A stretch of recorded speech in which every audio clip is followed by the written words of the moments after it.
hay otras cosas más que quiero decirles rápidamente. En Mateo 7, ahora lo voy a mencionar y ya lo explicaré en el próximo, que esto se ha alargado muchísimo. Pero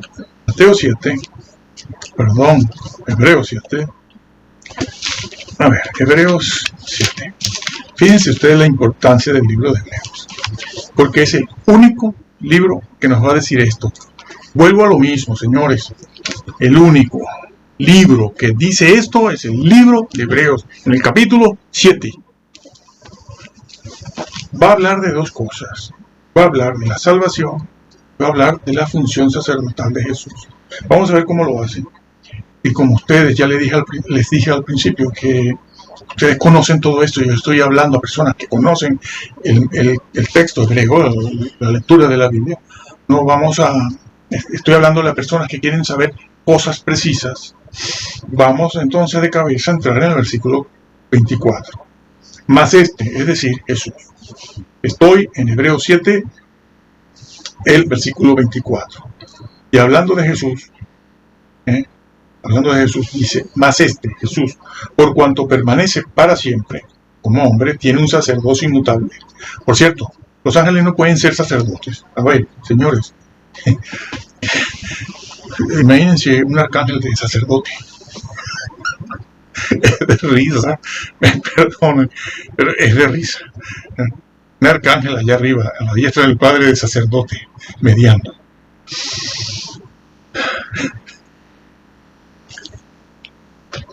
Dice, más por cuanto permanece para siempre como hombre, claro, a diferencia de los sacerdotes del Antiguo Testamento, que no permanecían para siempre porque morían, porque eran personas, eran mortales, que es lo que ha dicho en los versículos anteriores.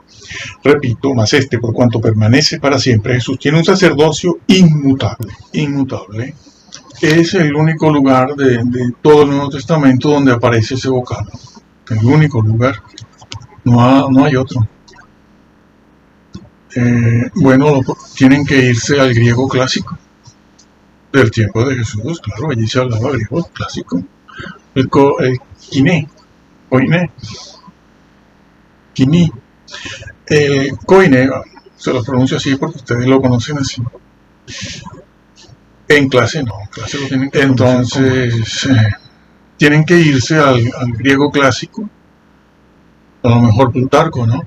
Lo usa, ese mismo vocablo, inmutable, sacerdocio inmutable, puede usarse con trasfondo jurídico, un carácter jurídico, sí, legal, para términos legales, o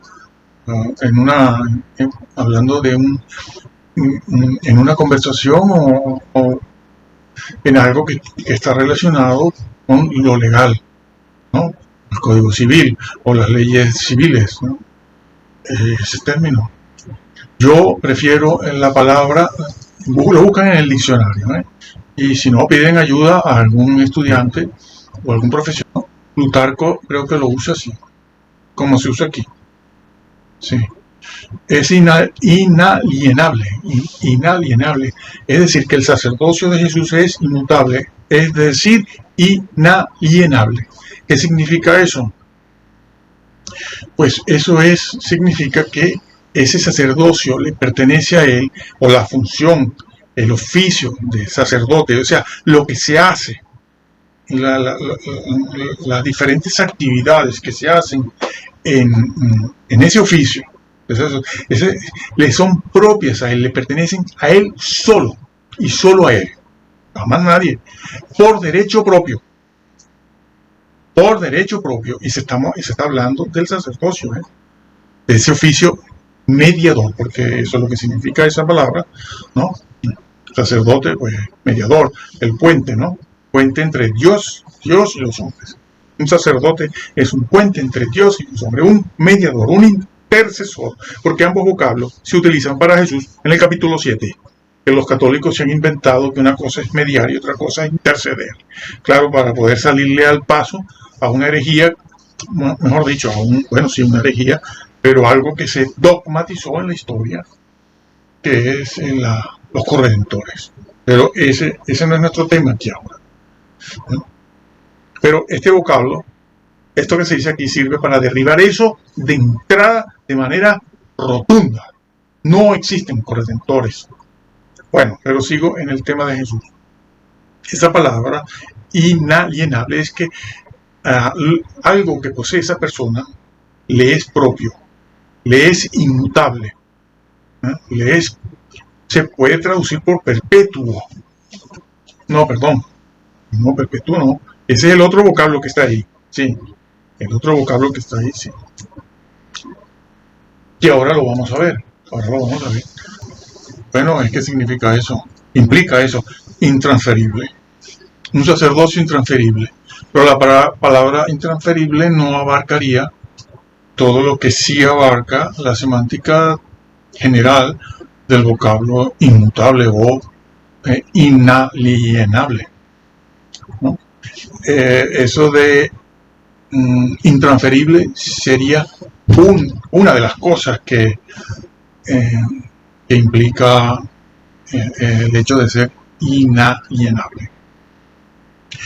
Y eso mismo va contra esto que nació por primera vez también en el siglo XIX.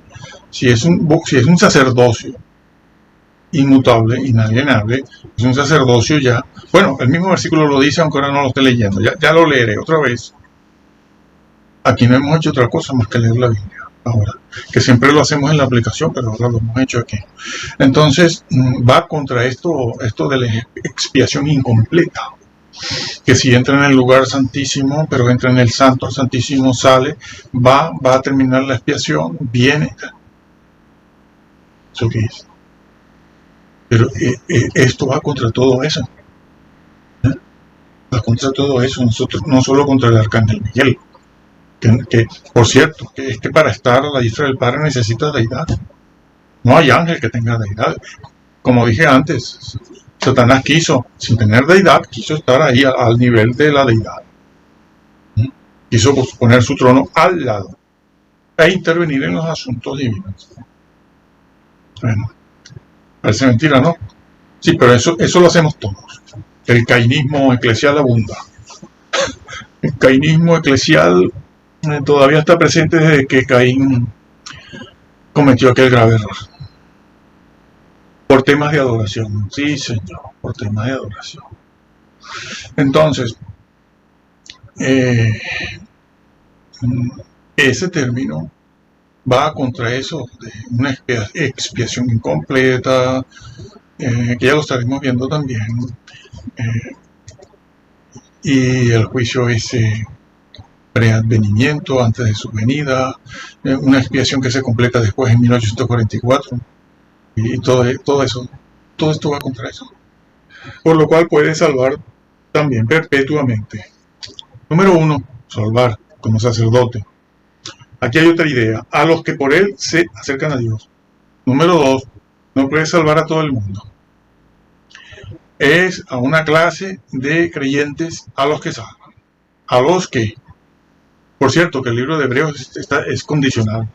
Yo lo llamo un libro condicional. Desde el principio empieza diciendo sí esto, sí lo otro, con tal de esto. Está en el capítulo 4, 5, bueno, en el mismo 3, en el 4, en el 5, en el 6 hablando precisamente de los que una vez recayeron también. A los que por él se acercan a Dios, viviendo siempre para interceder por ellos. Aquí sí dice el vocablo interceder, señores. Porque tal sumo sacerdote nos convenía, santo. Sí, pero ese vocablo santo no es el santo, el vocablo que por lo general conocemos que se usa. Es un vocablo, otro vocablo, distinto. Ocio de Córdoba. Bueno, por lo cual también puede salvar perpetuamente. Vamos a ver esa palabrita completamente. Bueno, ya se los dije, es salvar completamente. Es la misma idea que está en Filipenses 2, trabajad, ese vocablo trabajad es hacer algo completo, hacer completo algo. Un trabajo completo. Este vocablo, perpetuamente, tampoco está en el Nuevo Testamento. Es el único sitio, es el único lugar donde lo encontramos. Bueno, pues se van a Plutarco también. Pueden averiguar bien en alguna este término griego, que no está en el Nuevo Testamento. Es el único sitio donde se usa perpetuamente. Es salvar completamente, es decir, bueno, es que la frase está hecha, ¿no? Perpetuar la especie. Es decir, bueno, me valgo de eso. Sí, sí, perpetuar es una frase hecha, conocida en muchos países, no sé si todos, pero existe en otros idiomas también. La especie hay que perpetuarla. ¿Qué quiere decir eso? Hay que extenderla. Esa es la idea del vocal. Y está acompañada de un complemento directo. Esto es un verbo que tiene un complemento directo. ¿Qué o qué cosa se, bueno, sí, qué o qué cosa se perpetúa? Salvación. Es un verbo transitivo y significa eso, prolongar algo. Eso lo vimos en Primera de Pedro, entre los versículos 5 al 7 al 8, cuando dice para alcanzar salvación, cuando aquello se puso en el 2018-19, se hizo ese estudio para ustedes y para otros. Algunos lo agradecieron, porque se fueron al griego y vieron que es verdad, que eso está allí así. Dice que sois guardados por el poder de Dios para alcanzar salvación. Allí está esa misma idea también, para alcanzar, para la salvación, porque ese vocablo en el griego no está, pero hay que ponerlo. Hay que ponerlo. Es decir, la salvación, bueno, es que el versículo que continúa lo dice, la salvación que está preparada para ustedes en aquel día. Claro, pero has de alcanzarla, tú la tienes, pero has de alcanzarla. Y aquí está diciéndose con ese vocablo lo mismo. Dice, lo releo otra vez.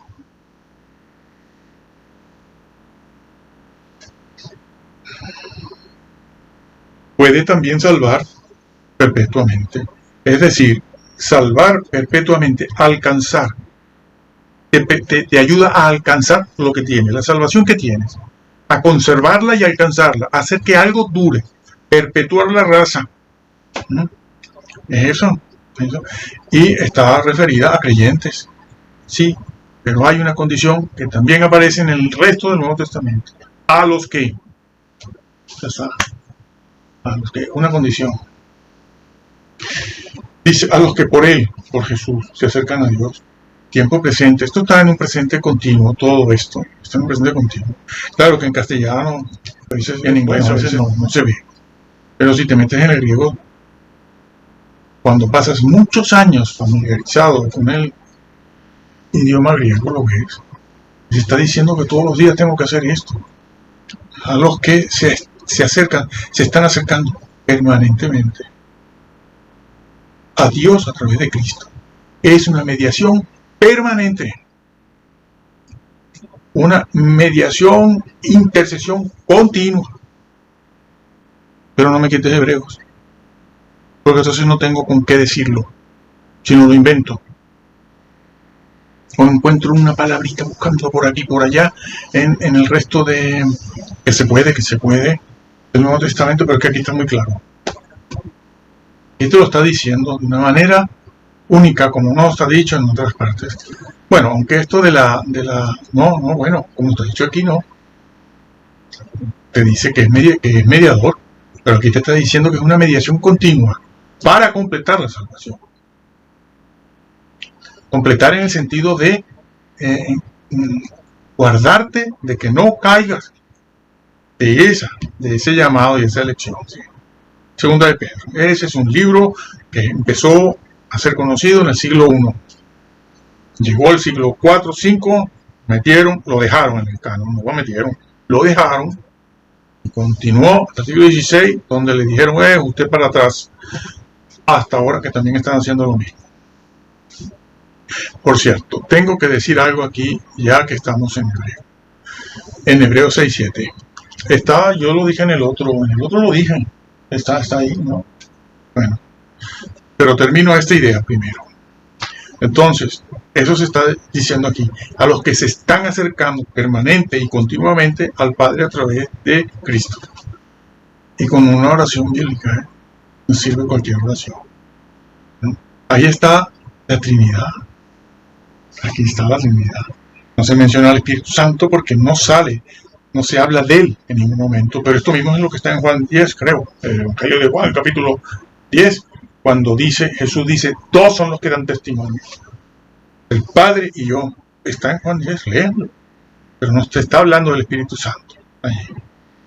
Más tarde se va a hablar, se va a incluir. El mismo Señor lo va a hacer, el Padre, el Hijo y el Espíritu Santo. Pero allí, en su discusión con los judíos, no mete al Espíritu Santo.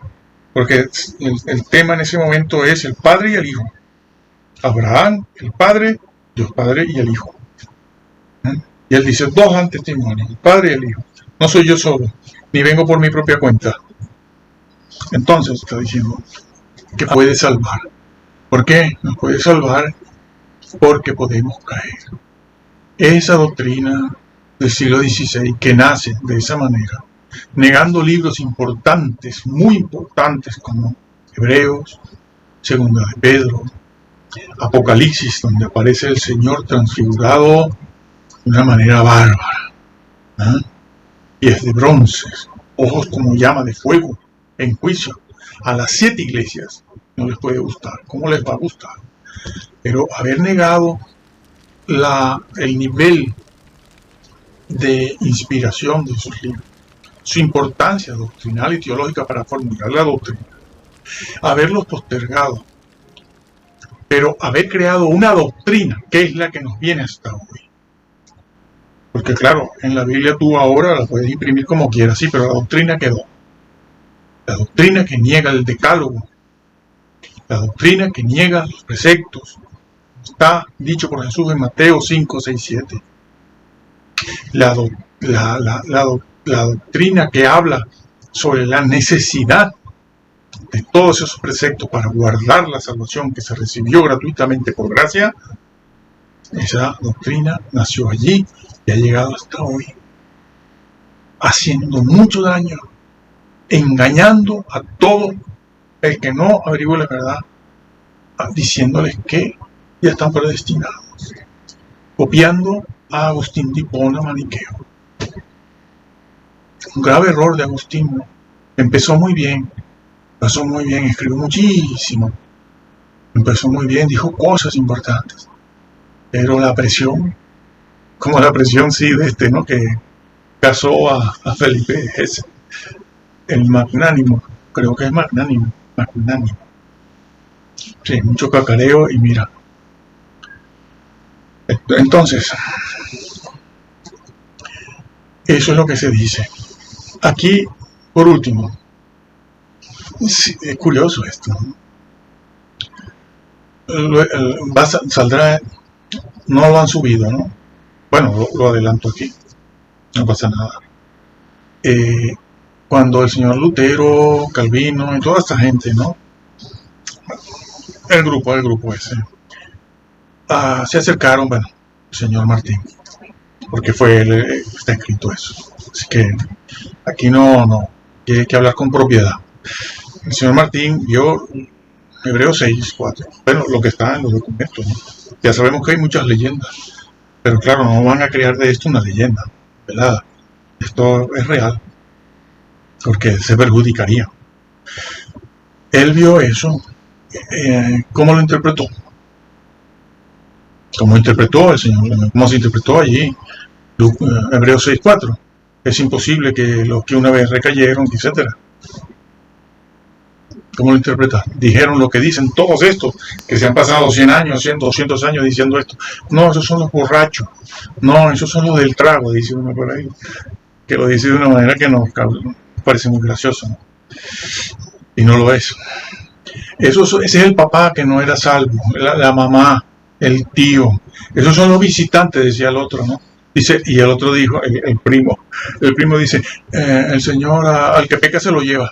No habría iglesia. No habría iglesia. Lutero no dijo nada de eso. Lo que él dijo es lo que está escrito.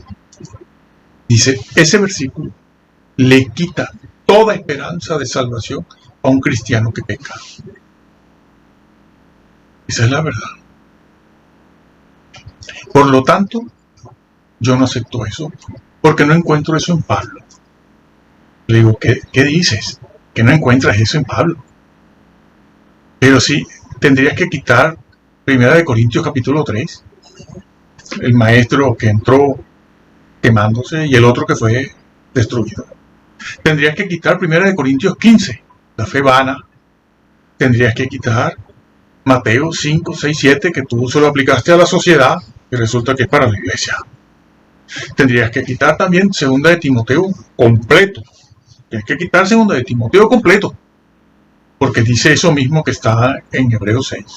Tienes que quitar, no te gusta 2 Pedro, tienes que quitar cosas de 1 Pedro, como ese versículo que mencioné antes. Tienes que quitarlo. Por supuesto, ya quitaste los demás también que dicen lo mismo, ¿no? Quitaste 2 Pedro, quitaste Apocalipsis, porque Apocalipsis todo es al que venciere, al que venciere. Lo borro del libro de la vida, lo borro. Este señor de allá, de habla inglesa, dice, ahí no dice eso que dice. Y le creen. Bueno, hay intereses económicos escondidos ahí y cosas. No es mi tema. Yo me guío por la Biblia y lo que nos interesa. Lo demás se hacen responsables todos ustedes por seguir a quienes no tenían que seguir.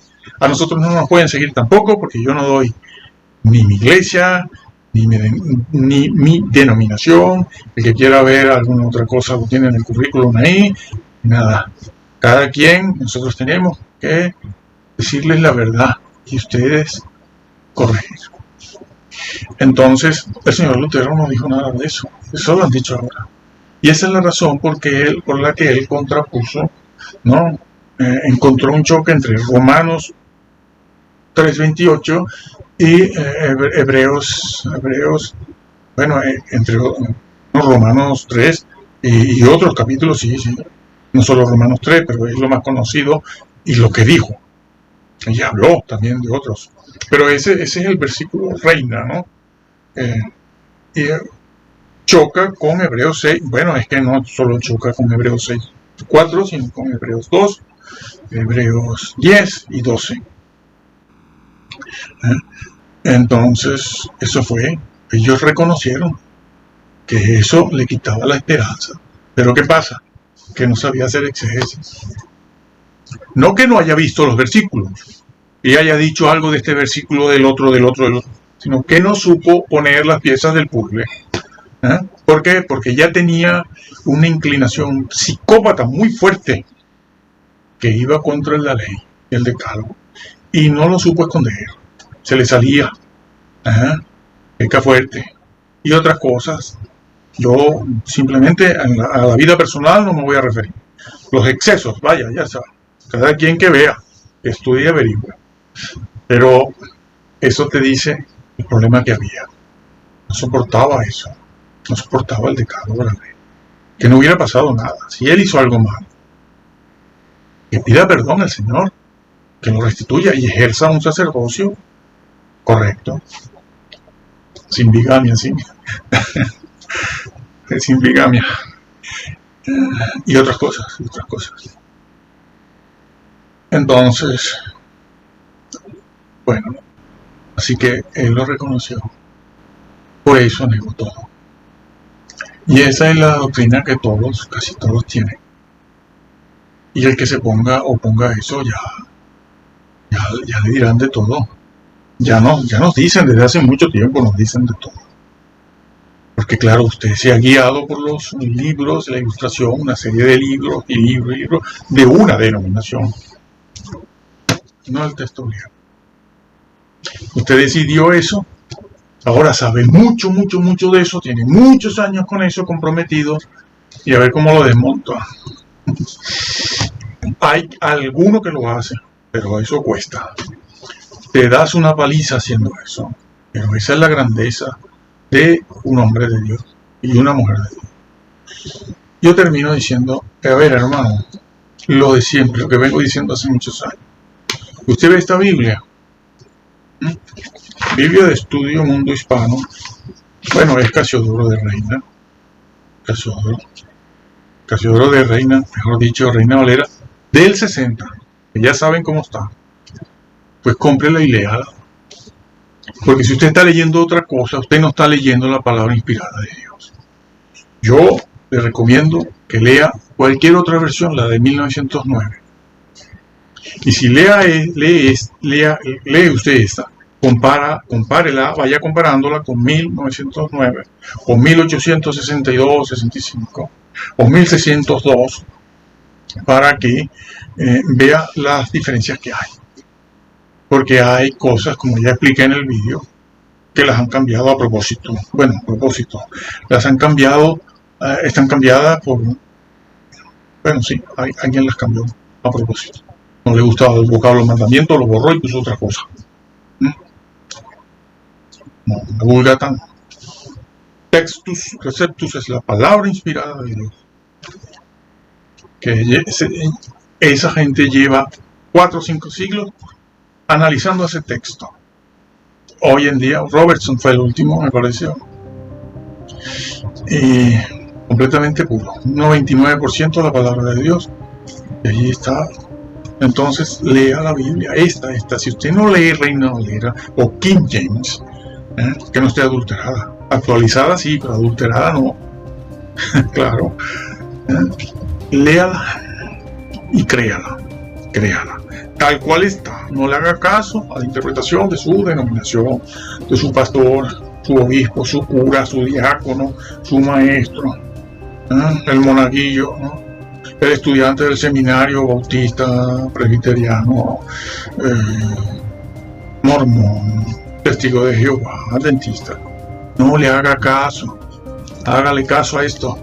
Si coinciden, pues muy bien. Léala para que no tenga problemas en aquel día. No se piense usted que el Señor lo traga todo. Está en este mismo libro que Él no traga todo. Y el Señor lo bendiga.